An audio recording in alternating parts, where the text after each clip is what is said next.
Hello students, welcome to our YouTube channel. और आज हम लोग बहुत ही इंपॉर्टेंट पार्ट अपना पढ़ने वाले हैं अलजेब्रा का। ये अलजेब्रा के अंदर जो हमारा एक बहुत ही इंपॉर्टेंट टॉपिक आता है जिसको हम लोग पॉलिनोमियल्स के नाम से जानते हैं, यानी कि बहुपद के नाम से जानते हैं। ठीक है, तो आज इसके बारे में हम लोग डिस्कस करेंगे। इसको समझने से पहले इसको थोड़ा सा समझिए डेफिनेशन को इसकी, कि इसकी डेफिनेशन क्या है या पॉलिनोमियल किसे कहते हैं, ये समझना आपके लिए बहुत ज़्यादा ज़रूरी रहेगा। तो पॉलिनोमियल क्या है? Polynomial is an expression of single variable having non negative integer power.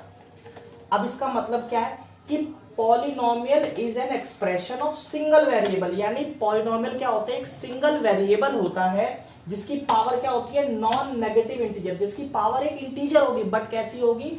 Non negative होगी मेरे बच्चों। तो इस बात को ध्यान रखना, polynomial is an expression of single variable और having non negative integer power. इस चीज को हम लोग कुछ एक्सप्रेशंस के जरिए भी हम लोग समझेंगे इसको। उसके लिए सबसे पहले आप ये समझिए कि टर्म क्या होता है, कि हम टर्म किसको बोलते हैं मैथ में।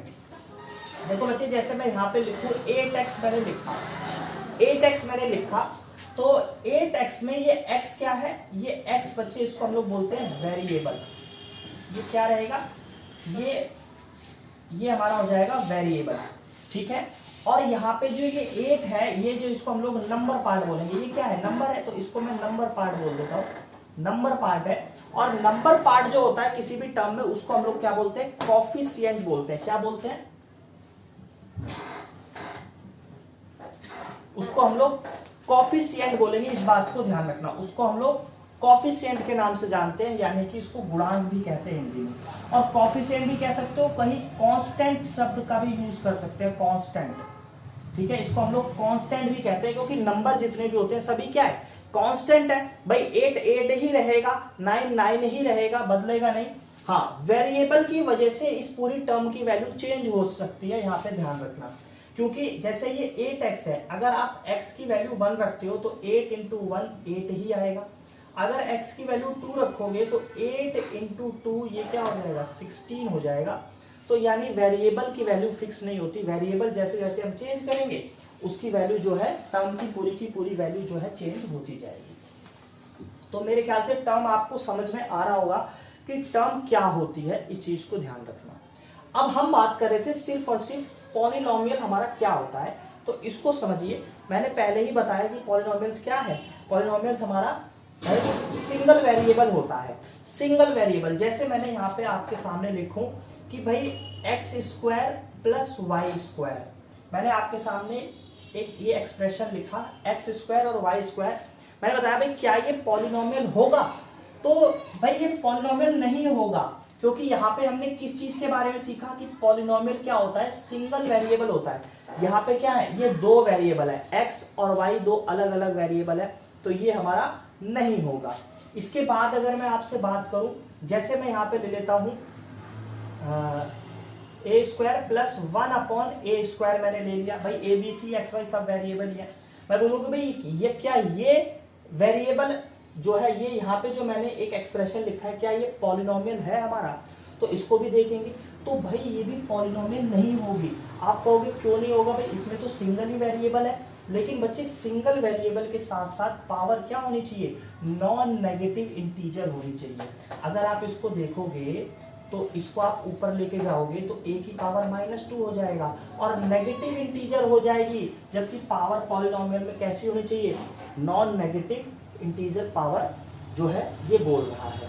ठीक है, कहने का मतलब पॉजिटिव इंटीजर होनी चाहिए, कुल मिला के नेगेटिव में नहीं होनी चाहिए। लेकिन अगर मैं यहाँ पे एक एक्सप्रेशन और लिख दूं, जैसे मैं लिख दूं यहाँ पे x² minus x plus 1, x² minus x plus 1, तो इसके बारे में अगर हम बात करें तो यस, ये क्या होगी?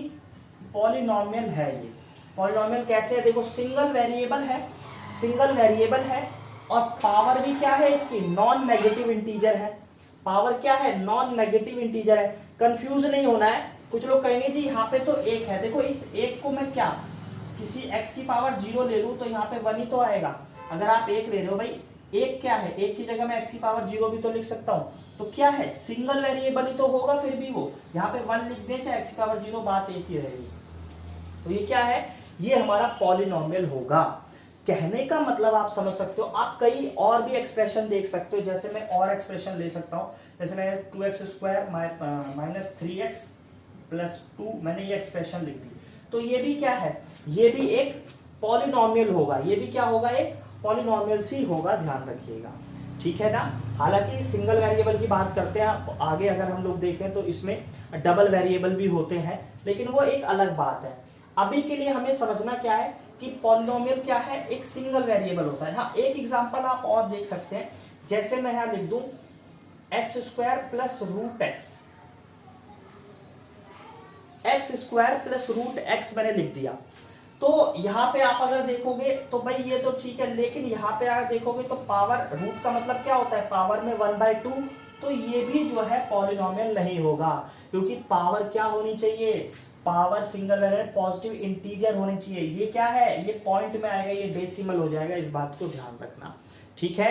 तो अभी हमने सिर्फ ये समझा है कि पॉलिनोमियल्स हमारे क्या होते हैं, किस तरीके के होते हैं पॉलिनोमियल। तो मैंने आपको बताया कि polynomial is N single variable having non negative integer power. Polynomial क्या है, सिंगल वेरिएबल से बना होता है और उसकी पावर कैसी होती है, नॉन नेगेटिव इंटीजर पावर होगी। इस बात को आपने ध्यान रखना है, ठीक है ना। इसके बाद हम लोग पढ़ेंगे इसके आगे का पार्ट, क्वेश्चंस पे चलते हैं। हम आते हैं नेक्स्ट पार्ट पे और देखते हैं कि हमारा नेक्स्ट पार्ट क्या कहता है। How to find degree of a polynomials.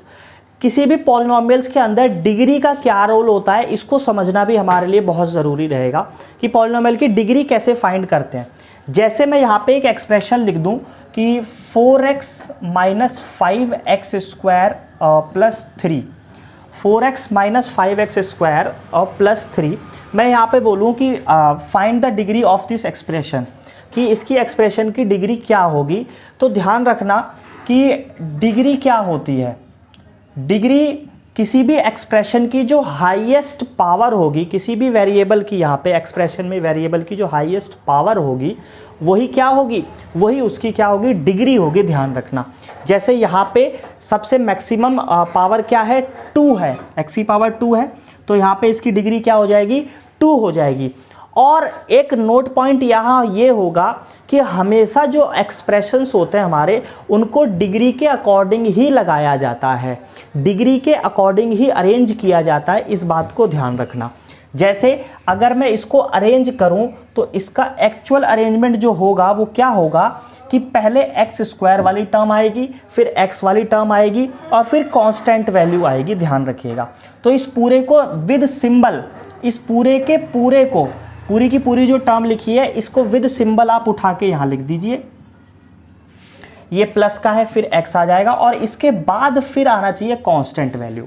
बात समझ में आ रही होगी कि उसके बाद फिर क्या आएगा, कांस्टेंट वैल्यू आएगी।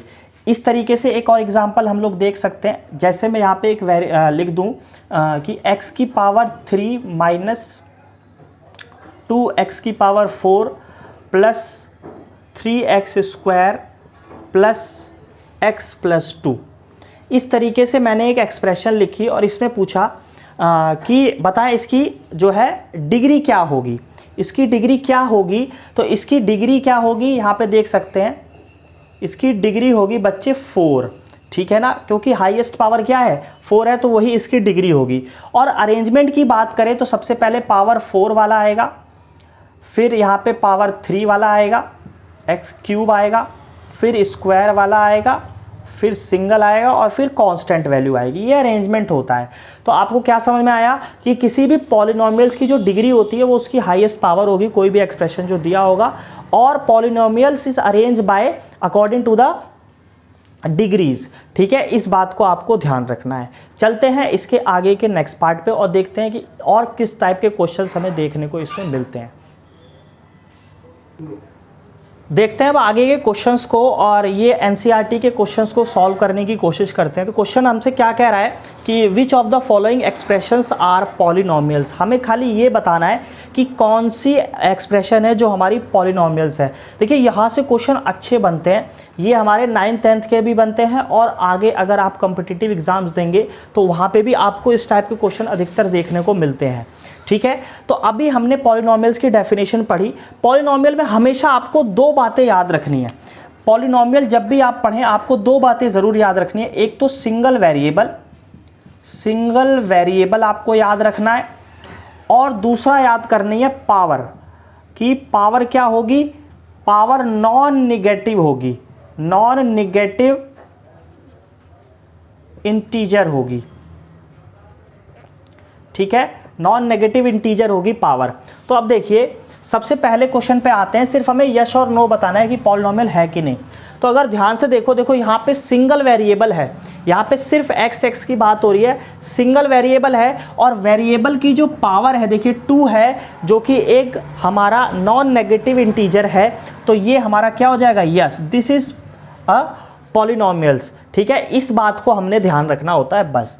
दूसरी टर्म आप अगर देखेंगे तो दूसरी टर्म दी हुई है y² + √2। अब देखिए सिंगल वेरिएबल जी, एक वेरिएबल है इसमें कॉन्स्ट, अगर हम बात करें इसकी पावर की, पावर क्या है, पॉजिटिव इंटीजर है भाई, पावर 2 है, तो यहाँ पे नॉन नेगेटिव कह दो या पॉजिटिव इंटीजर कह दो, ठीक है। तो ये भी हमारा क्या हो जाएगा, एक पॉलिनोमियल हो जाएगा। अब अगर डाउट आ रहा हो जी यहाँ पे तो √2 है, तो बच्चे कांस्टेंट वैल्यू से कोई मतलब नहीं होता है, इस बात को ध्यान रखना। हमें बस देखना है कि वेरिएबल सिंगल है कि नहीं, और उसकी पावर जो है वो नेगेटिव इंटीजर होनी चाहिए, नेगेटिव इंटीजर होनी चाहिए। अगर इंटीजर में प्रॉब्लम हो तो मैंने एक नंबर सिस्टम की वीडियो बनाई थी सबसे पहले अपनी, उसमें मैंने टाइप्स ऑफ नंबर में इंटीजर्स को भी जो है एक्सप्लेन किया था, ठीक है। तो उस वीडियो को भी ज़रूर देख लें अगर कुछ प्रॉब्लम आ रही हो। तो ये वाला भी हमारा क्या हो जाएगा, पॉलिनोमियल्स हो जाएगा, क्योंकि इसमें भी सिंगल वेरिएबल है। दूसरी बात करते हैं क्वेश्चन नंबर 3 की। क्वेश्चन नंबर 3 अगर आप देखोगे तो 3 रूट में t + t√2 लिखा हुआ है। अब अगर ध्यान से देखो 3√t + t√2, इसे हटाओ, यहाँ पे अगर देखोगे तो t रूट का मतलब होता है पावर में 1/2, ठीक है, पावर में 1/2। अब ये इंटीजर तो नहीं है, ये इंटीजर तो कहीं से भी कहीं तक नहीं है भाई, ये क्या हो जाएगा, डेसिमल में हो जाएगा, पॉइंट में आ जाएगा डिवाइड करोगे तो ये नहीं जी, ये हमारा एक पॉलिनोमियल नहीं कहलाएगा। इस बात को ध्यान रखना, इस बात को हमने ध्यान रखना है। आते हैं इस पे y + 2/y की हम लोग बात कर रहे हैं। तो अगर इसको मैं लिखना चाहूँ ऐसे भी लिख सकता हूँ, y प्लस इस y को नीचे से मैं ऊपर लेके जाऊँगा तो नेगेटिव में हो जाएगी पावर। तो अब सीधी सी बात है भाई, सीधी सी बात है, यहाँ देखो पावर नेगेटिव में हो गई, पावर अगर नेगेटिव में हो गई तो ये पॉलिनोमियल नहीं होगा, नो ये भी नहीं है। तीसरे की बात करते हैं, तीसरे को पकड़ना बहुत सिंपल है भाई, सिंगल वेरिएबल की हम लोग बात कर रहे हैं, और यहाँ पे तो 3 वेरिएबल दिए हुए हैं, तो ये भी हमारा पॉलिनोमियल नहीं होगा। तो मेरे ख्याल से आपको ये समझ में आया होगा कि पॉलिनोमियल्स क्या होते हैं और पॉलिनोमियल्स की पहचान हम किस तरीके से करते हैं। सिर्फ 2 बातें हमेशा माइंड में रखना, सिंगल वेरिएबल और पावर क्या होगी, नॉन नेगेटिव। जो डबल वेरिएबल होते हैं उनके बारे में भी मैं बताऊंगा, लेकिन अभी आप सिंगल वेरिएबल वाले पॉलिनोमियल को समझिए। तो इसको करिएगा। नेक्स्ट वीडियो में हम लोग पॉलिनोमियल्स के डिवाइड वाले क्वेश्चंस को सॉल्व करने वाले हैं। वीडियो को लाइक और शेयर करना ना भूलें। Thank you so much.